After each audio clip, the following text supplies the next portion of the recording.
All Hit Radio.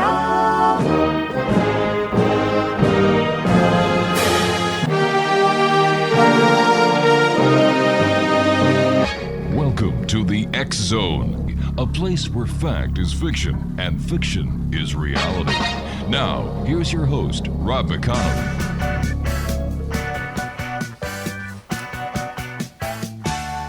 Tried to amend my carnivorous habits, made it nearly 70 days, losing weight without speed, eating sunflower seeds, drinking lots of carrot juice and soaking over rays, but at night I'd have these wonderful dreams, some kind of sensuous treat, not zucchini, fettuccine, bulgur wheat, but a big warm bun and a huge hunk of meat.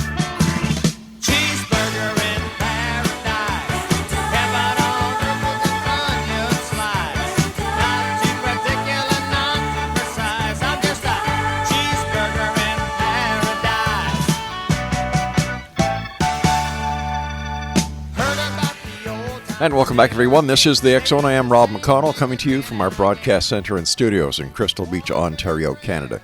If you'd like to send us an email, xzone@xzoneradiotv.com, on all social media sites, X Zone Radio TV. And to find out about what is happening on the X Zone Radio Show, visit our website, xzoneradiotv.com.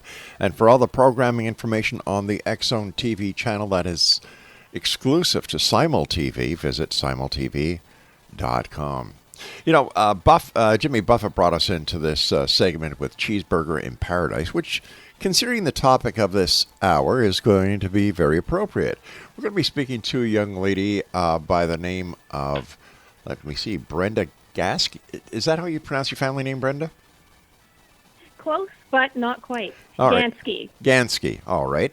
And we're going to be talking about, well, why don't we bring our guest on and have her tell us a little bit about herself and what we're going to be talking about. So, Brenda, welcome to the X Zone, and tell us a little bit about yourself. Well, thanks for having me.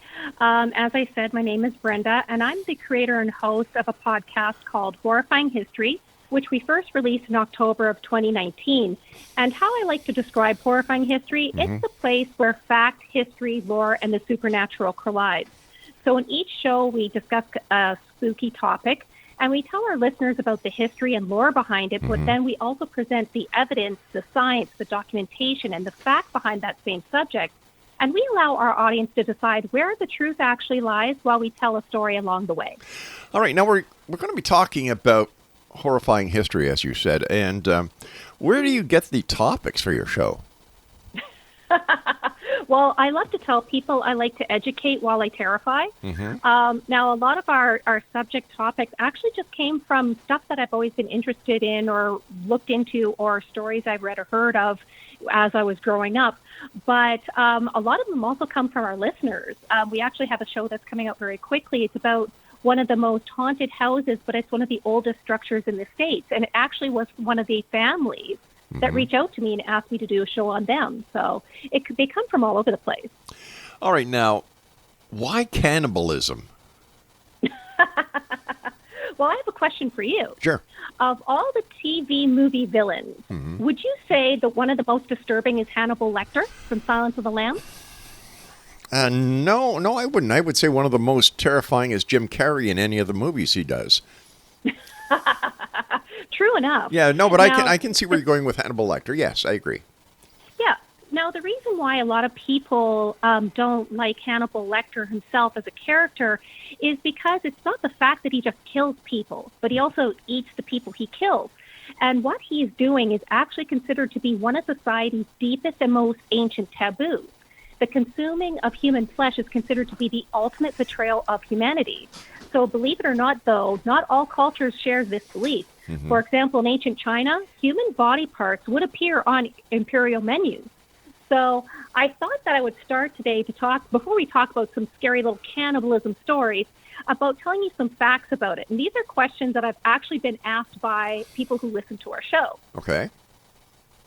So now the first question I have always been asked, believe it or not, is why is cannibalism so bad? Can you get a disease? Because they always hear about this big disease.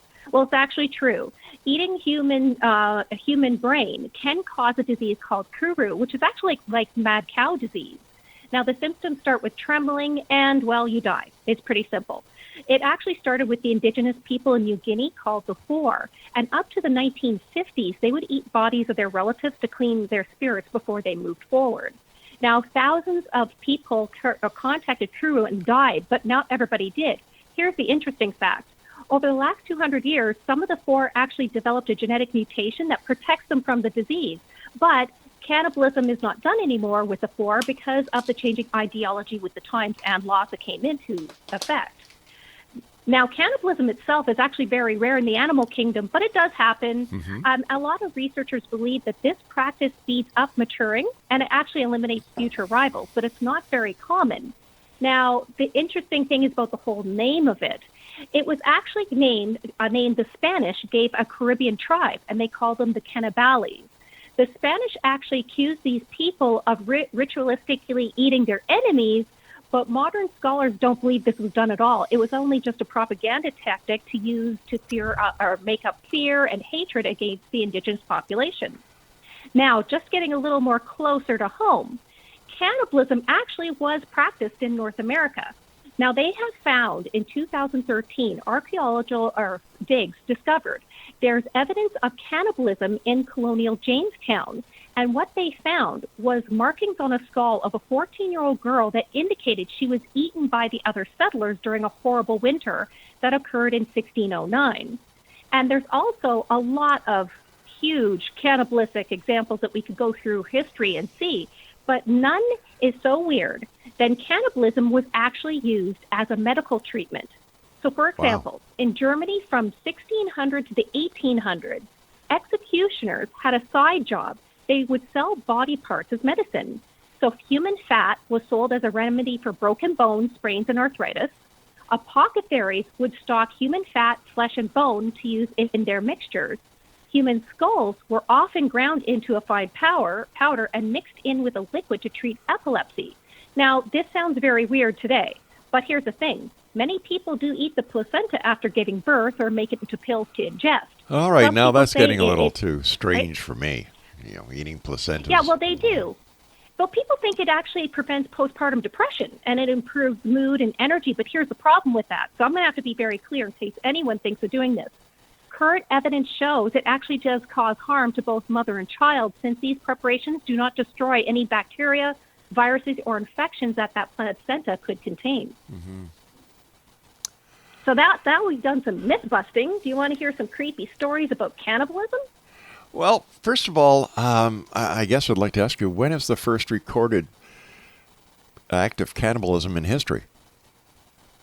Well, the actual first act, they actually are proven it's gone back to caveman time. Wow. A lot of times they actually did it to prevent the people from being taken away by scavengers. So literally it has been done since we started walking on 2 feet.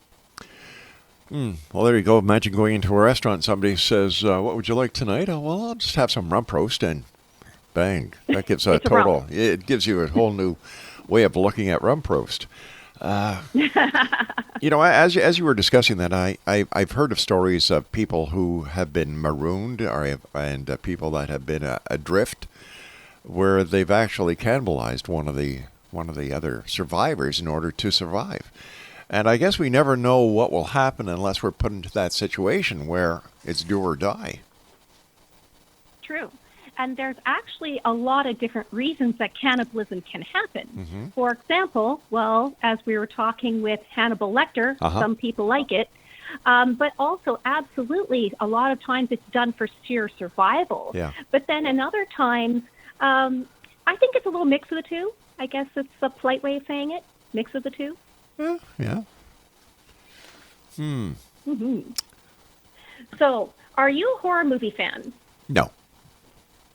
No. No. Well, do you know who Wes Craven is? No.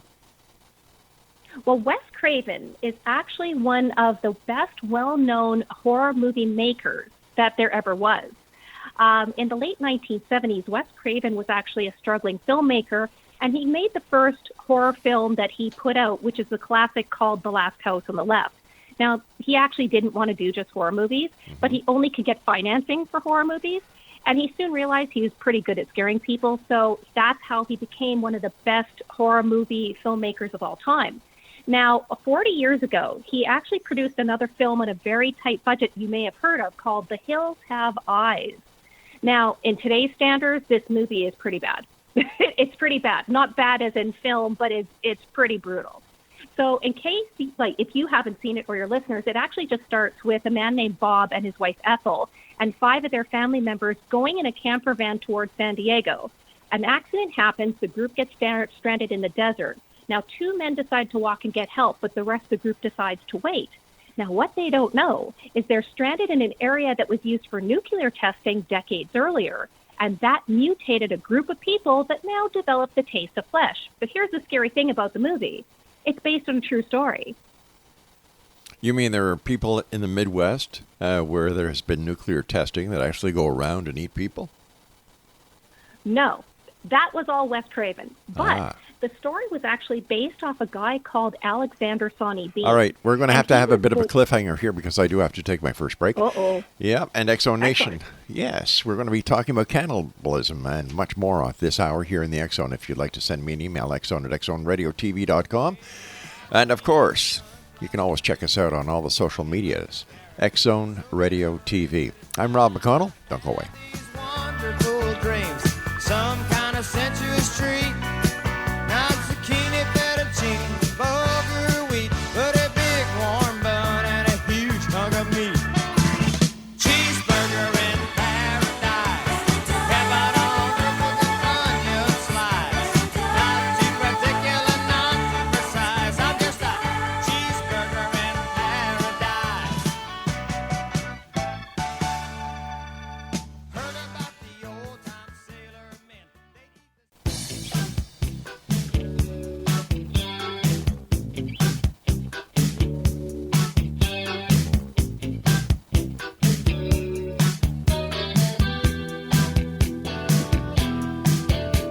I'm saying all the things that I know you'll like. Make a good conversation. I gotta handle you just right. You know what I mean. I took you to an intimate restaurant, then to a suggested movie. There's nothing left to talk about unless it's horizontally. Let's get physical, physical. I wanna get physical. Let's get into physical. Let me body talk, body talk. Let me body. Welcome back, everyone. Brenda GANSKE is our special guest. And we're talking about horrifying history this hour here in the X-Zone. We're talking about cannibalism. All right. 2 cannibals sitting in front of a cauldron. One cannibal says to the other cannibal, "Are you having a good time?" The other one says, "Yeah, having a ball." There you go. Gives a new... We'll just let everybody's imagination say, what the hell is he talking about? An eyeball? Oh, yeah. Keeping an eye out for you. There you go. Yeah, let's go with that. Yeah. So you were going to tell us a story, and I had to go to my hard break, which I apologize for. So please continue. Well, no worries. So Alexander Sonny Bean, he was actually born in the late 1500s near Edinburgh, and very little is known about his early days. But what we do know is Sonny's father was a ditch digger and a hedge trimmer, and it's said that Sonny tried to work in his dad's chosen trade, but he realized that his goals in life did not involve any sort of work. So he decided to leave home and make his own way in the world after he met a woman who would become his wife.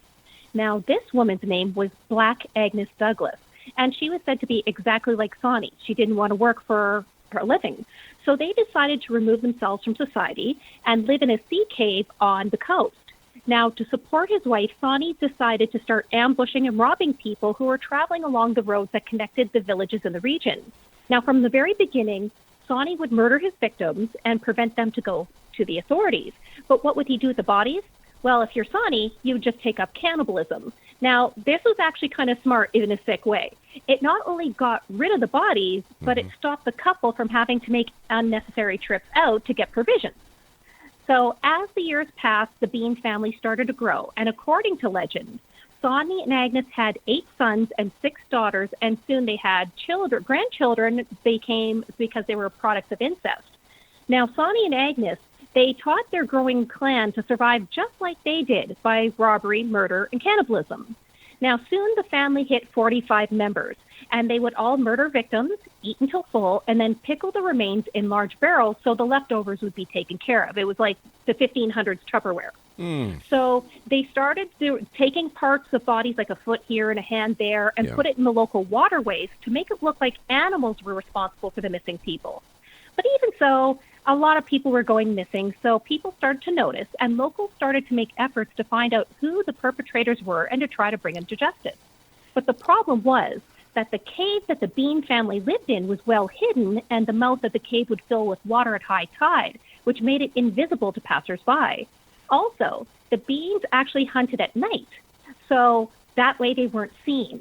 This in combination led the townsfolk not being able to find the criminals and bring them to justice, but sadly, they made a lot of people scapegoats, and they lynched them just to appease the growing mob.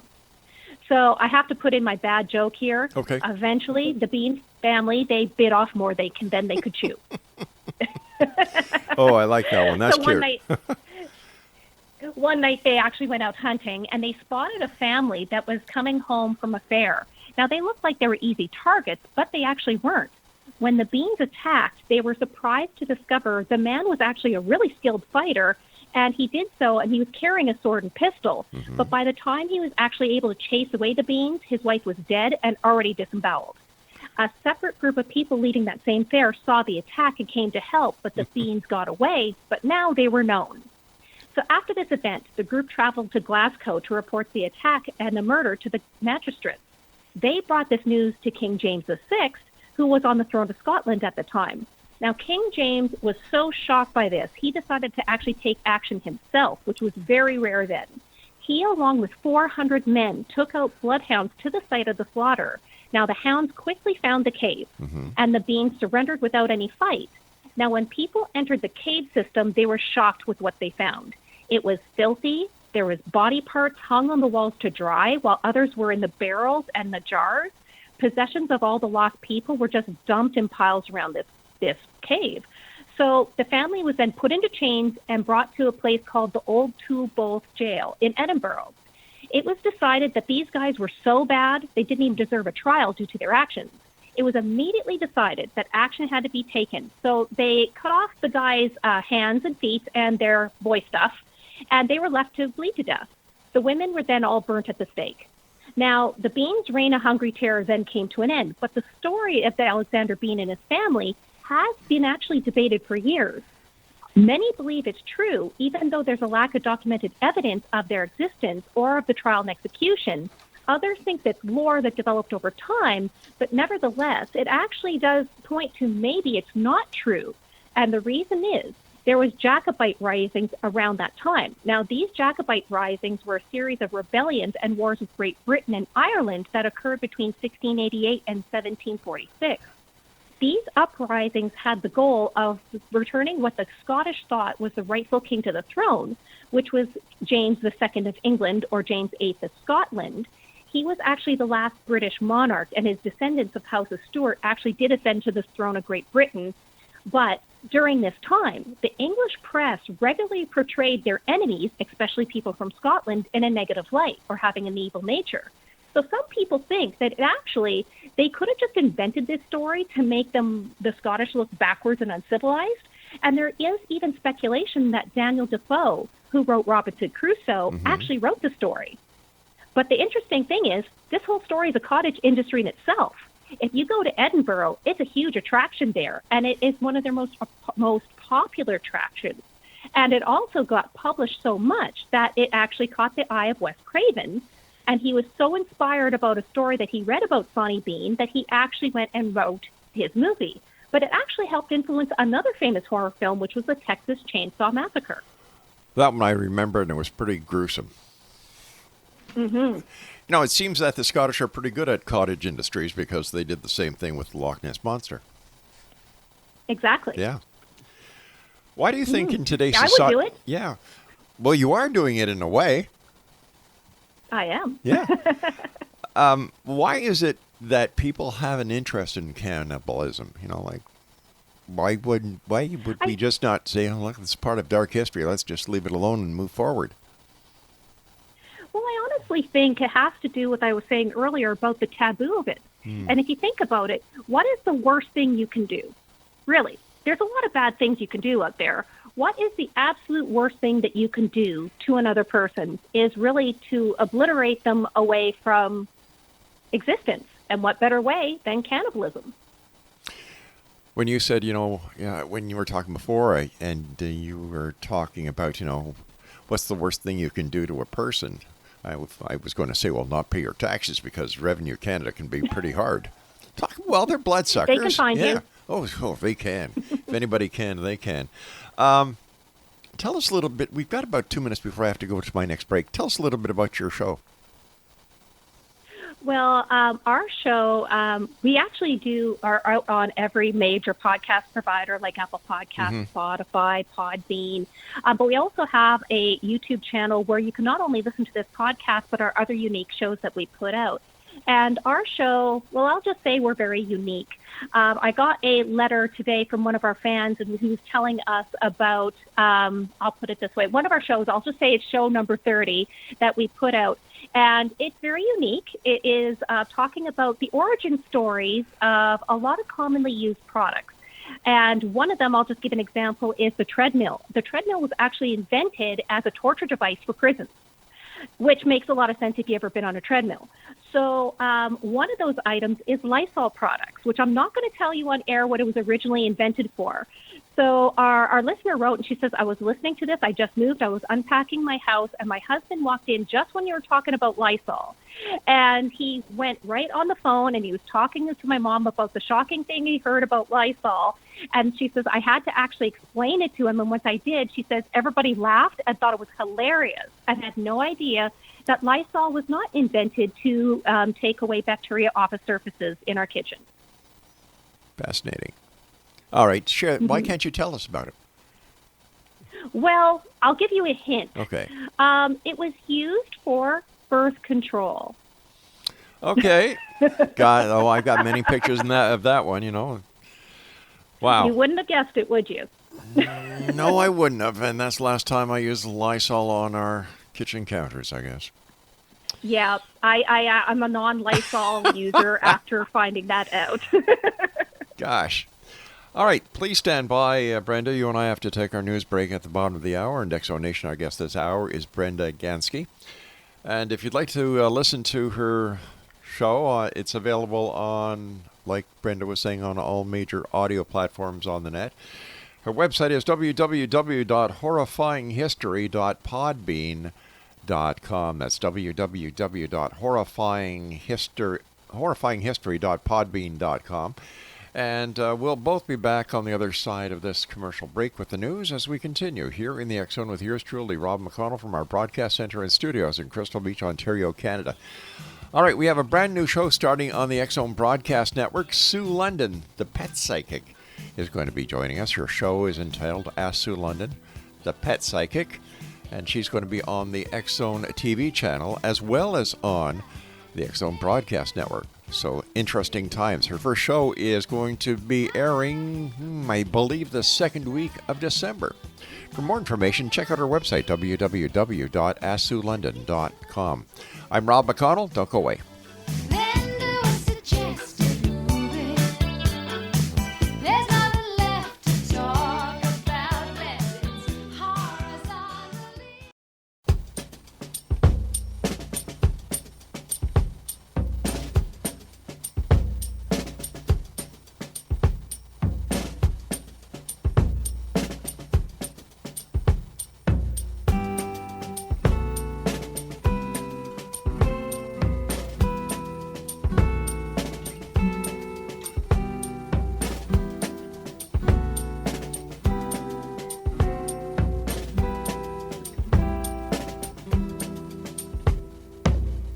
Problem is all inside your head, she said to me.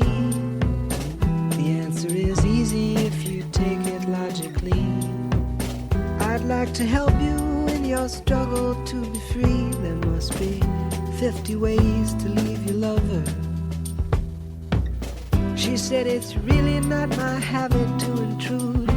Furthermore, I hope my meaning won't be lost or misconstrued. But I'll repeat myself. At the risk of being crude, there must be 50 ways to leave your lover. 50 ways. Exonation Brenda GANSKE is our special guest this hour. www.horrifyinghistory.podbean.com. You know, it's funny because one of my favorite movies is Fried Green Tomatoes, and that's got cannibalism in that movie. I've never seen it. You'll have to see it. It's a rather twisted story. It's a good story. And it's funny, I was thinking during the break, well, geez, I haven't heard of, well, of course, Texas Chainsaw Massacre. Everybody's seen that one. And Silence of the Lambs. Well, yeah. Have you ever read the book Moby Dick? Yes, I have. Do you know that is actually based on a true story, too? No, I didn't know that. I didn't know that Herman Melville was into the weird and the macabre. Well, actually, it was based on a ship called the Essex. Mm-hmm. And what happened in July of 1852, Herman decided to take a steamer ship to Nantucket, Massachusetts, which was the home port for his book's protagonist, Captain Ahab. While he was there, he met and hung out with the locals. He took in the sights of the town that he imagined. But on his very last day, he met a man who was a 60-year-old gentleman, Captain George Pollard Jr. Now, George was the captain of the Essex that was sunk by a sperm whale in 1820, and this was the event that inspired his novel. Now, George was 29 years old when that ship sunk, and he was able to get back to Nantucket and captain a second whaling ship. But when he wrecked that one on a coral reef 2 years later, George became a marked man. Nobody would give him a ship, so he actually lived the rest of his life on land as the village night watcher. So George actually told his story to his fellow captains at dinner shortly after he was rescued, and he told it also to a missionary named George Bennett. Now, according to Bennett, the tale he told was a grim confession. So the story actually started on August 14th, 1819, just 2 days after the Essex left port on a whaling ship that was supposed to be 2.5 years long. So soon after the Essex left its dock, it was hit by a squall, and it destroyed their top gallant sail and nearly sunk the 87-foot ship. But still, George and his crew was able to get to Cape Horn 5 weeks later. Now, just soon after they arrived, the 20-man crew found the waters in that area to be nearly fished out. So they decided to sail to the whaling grounds of South Pacific, which was actually way far away from land. The ship had to restock first, and when it actually did, they went to an island, and one of the crew members decided to set a fire for a prank. It was the dry season, and after they ran through the flames, they all escaped. They still could see the flames on that burning island after being at sea for a full day. Now, George was pretty upset, and he swore vengeance on any person who actually did this. They wouldn't admit who did it. But it made the island a blackened wasteland, which it was for many years to follow. And it actually went and made a species of tortoise and a species of mockingbirds extinct. Now, by November of 1820, this boat was about 1,000 miles from land in an area where they were very successful in finding whales. So in the day in question, George decided to go out in the whaling boats, and he left his first mate, who was a 23-year-old man named Owen Chase, to stay on board to make repairs. It was actually Owen who spotted an 85-foot whale lying in the distance. After a couple minutes, the whale started heading towards the ship. That whale hit the ship dead on, and the impact was so hard it threw the crew to the deck. The whale then passed underneath the ship and began thrashing in the water. Now, the crew who was left later claimed it appeared that it was distracted with rage and fury, but then out of the blue, it disappeared, and the crew started to attempt to deal with the big hole that was now in the ship and try to get the pumps operational to deal with the water coming in. But that's when that whale was spotted again, and he came faster. He hit the bow of the ship, and then he disappeared for good.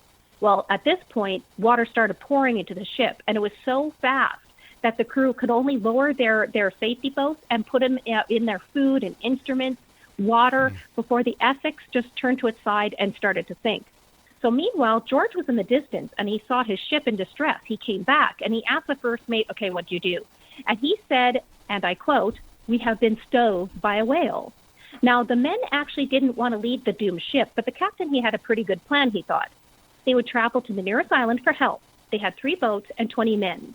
So they calculated where the nearest land was, and in the most ironic decision ever made in nautical history, the first mate and the crew convinced George, don't go to those islands due to the fact they believed the islands were full of cannibals. So they wanted to go south.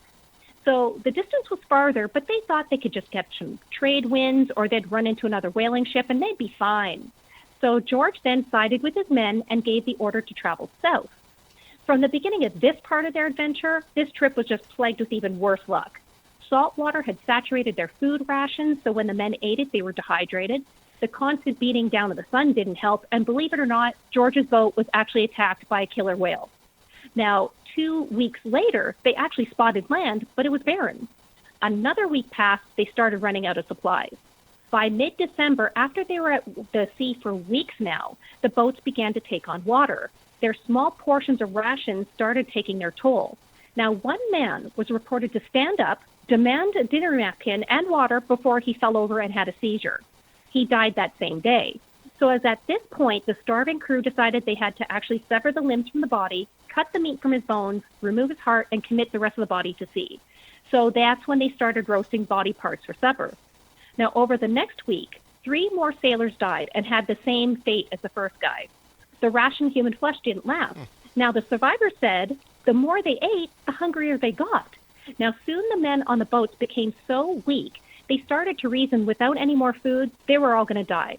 So on December 6, 1821, which was 9 weeks after the Essex sunk, the men decided to draw straws to determine who was going to be eaten next. That short straw was drawn by a man named Owen Coffin, who just happened to be George's cousin. Now, George, he wasn't having this. After all, he promised his aunt he would look after his cousin. But George threatened to shoot anybody who would come near Owen, but Owen stopped him. He said he was offering himself up for the others to survive. So they drew straws again, and one of Owen's friends drew the straw.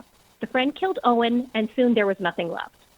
So on February 18th, after 89 days at sea lost, the last 3 surviving men on the first mate's boat saw an English ship and were rescued. After losing sight of each other for a couple days previous to this, George's boat had drifted 300 miles away. Now on this boat, there was only the captain and a man named Charles Ramsey. When they were found, on the bottom of the boat was the bones of the last crewmen. Now, they had eaten everything that they could. A week after the first mate's boat was rescued, an American ship saw the captain's boat and rescued the men. But they actually didn't rejoice on their being rescued. They actually jumped to the bottom of the boat to stuff the bones in their pockets. Now, when they were on the American ship, the men were seen holding onto these bones and refused to part with them. So soon all the 5 survived. They were reunited. And after recuperating, they returned to Nantucket. It was George who told his fellow captains about his experience. Now, the crew, they actually got no judgment because it was thought they only did what they did to survive the circumstances. But George, on the other hand, was not forgiven. You see, he ate his cousin. He was accused, believe it or not, of doing gastronomic incest. And George's aunt could not see him or have him in her presence ever again. It was said on the anniversary of the shipwreck, he would lock himself in his room and fast in honor of his lost crewmen.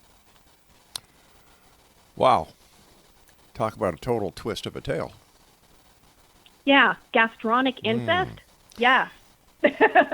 So, Is that a crime? I don't know. So, Jeffrey Dahmer apparently isn't a very, very strange case after all. Not particularly. No. But the difference between Jeffrey Dahmer, he did it because he wanted to. These guys had to.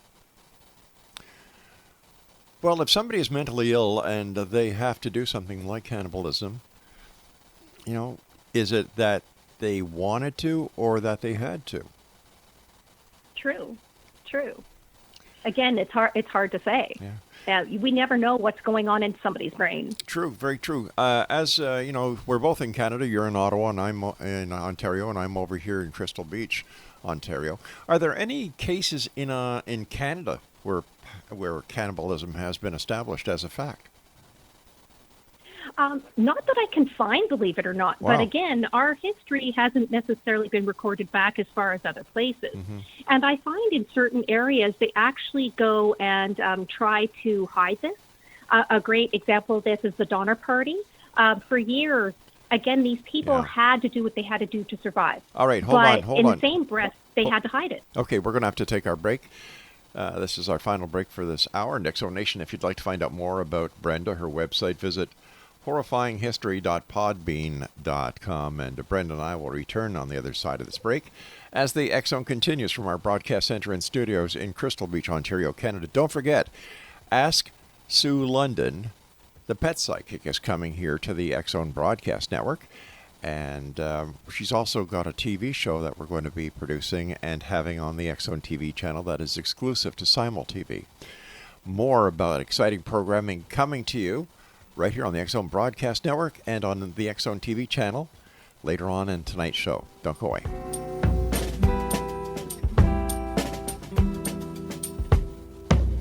The problem is all inside your head, she said to me.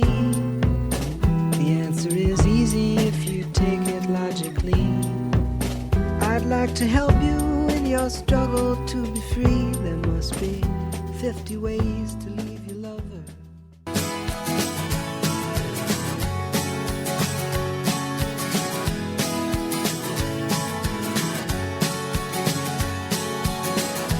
On this useless night,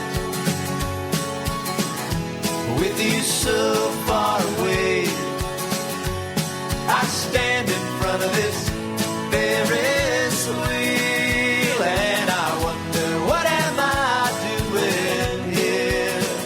And I wonder, what am I doing here?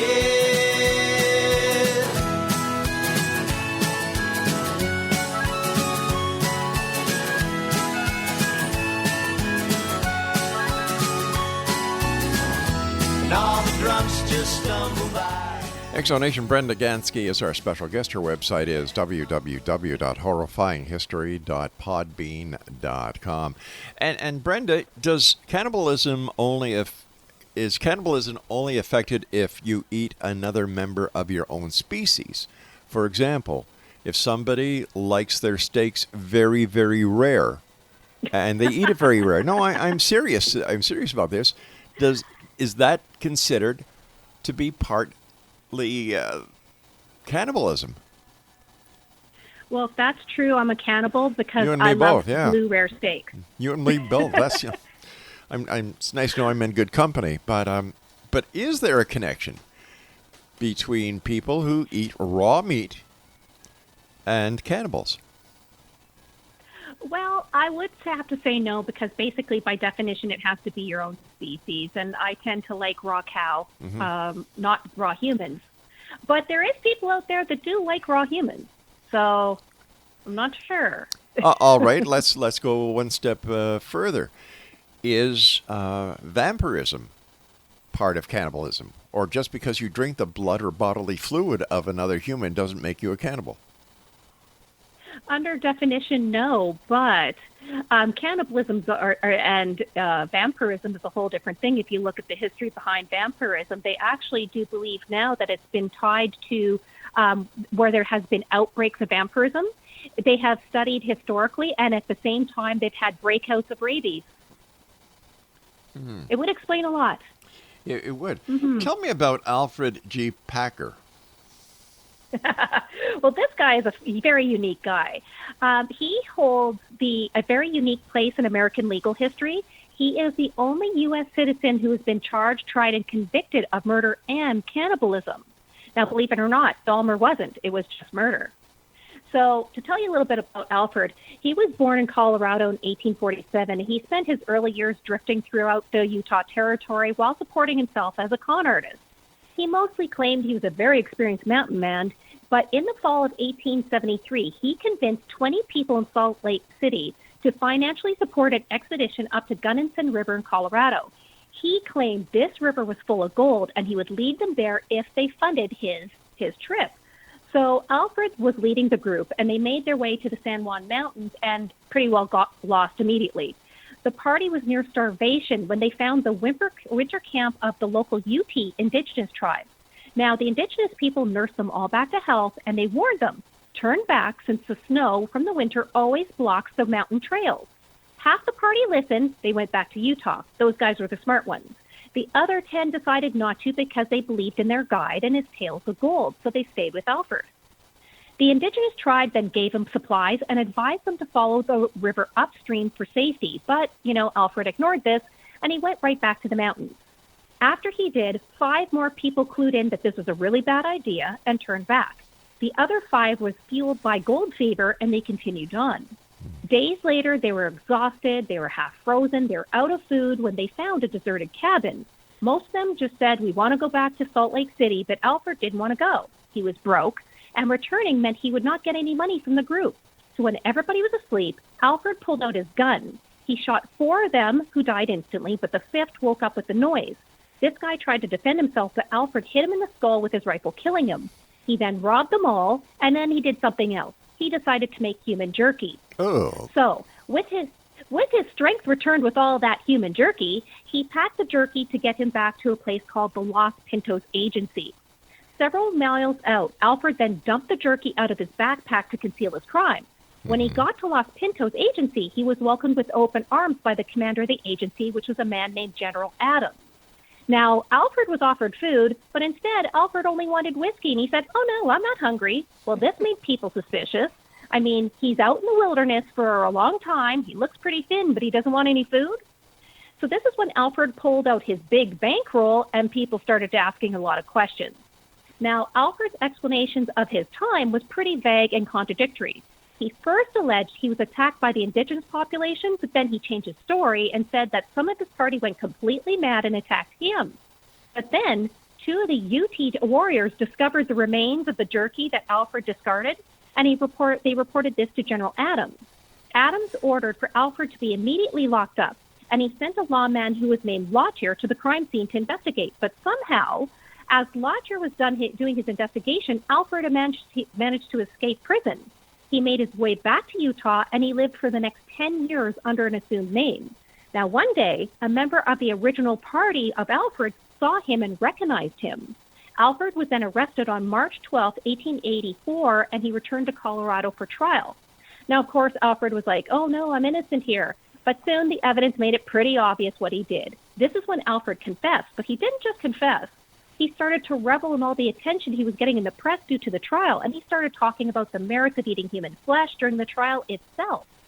In fact, one of the final days of trial, Alfred said that the best human jerky was made from the meat on a person's ribs. Now, the judge, he was not impressed with this at all, and he said, and I quote, and I'm going to try not to laugh. Okay. Alfred G. Packard, you no good son of a bitch. There wasn't but 7 Democrats in Hinsdale County, and you done eat 5 of them. You're going to hang by the neck until you're dead. So he ate most of the Democrats. So there's a very important message right there. You know, if you're going to eat, don't eat a Republican, eat a Democrat.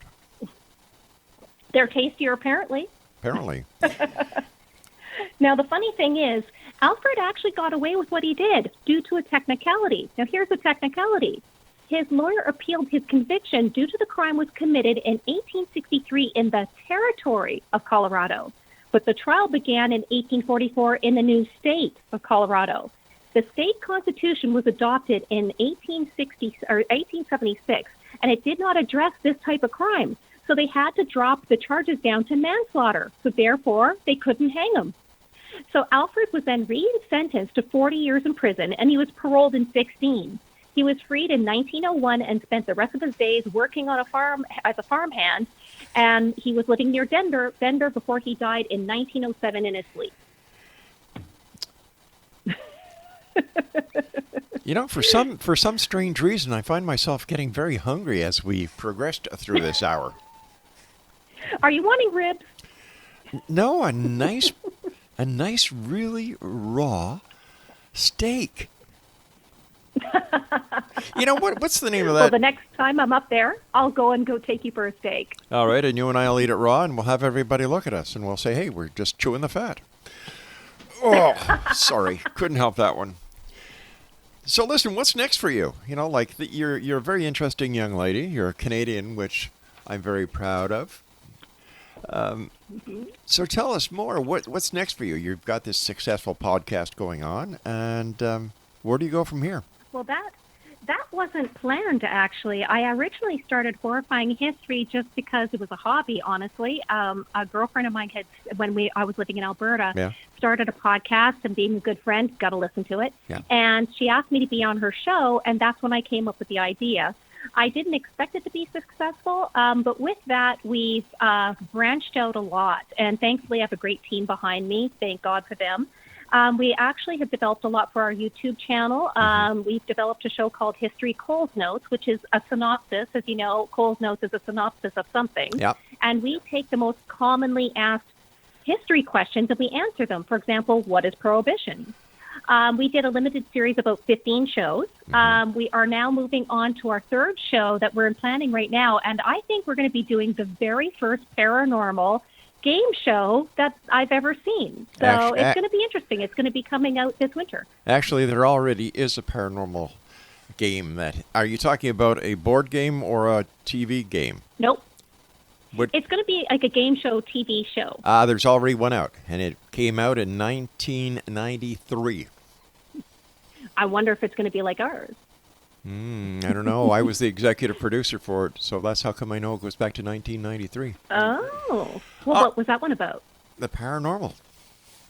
Parapsychology. Parapsychology. Ours is going to be called Two Spooks and a Lie. We are going to it's basically a twist off the good old game of Two Truths and a Lie. Yeah. I tell 3 stories. Yeah. They're coming in from right now from our listeners, and you get to choose which one's a line of crap and which one is the actual truth. Well, good for you. Good luck with that. And once again, I'd like to thank you very much for joining us. And if you'd like more information about our guest this hour, X Zone Nation, her name is Brenda GANSKE, and her website is horrifyinghistory.podbean.com. Now, I'll be back on the other side of this commercial break with the news as we continue here in the X Zone from our broadcast center and studios in Crystal Beach, Ontario, Canada. And if you'd like to send me an email, xzone@xzoneradiotv.com, on all social media sites, X Zone Radio TV. And the X game, which was created by yours truly going back to, 1992, was available in every major game store across Canada. And we're going to be republishing it and making it available in January. And yes, we also have a TV show called Paranormal Court TV that is exclusive to Simul TV. And we'll be back on the other side of this break as we continue here in the X Zone with yours truly, Rob McConnell, from where? Our broadcast center and studios in Crystal Beach, Ontario, Canada. Don't go away.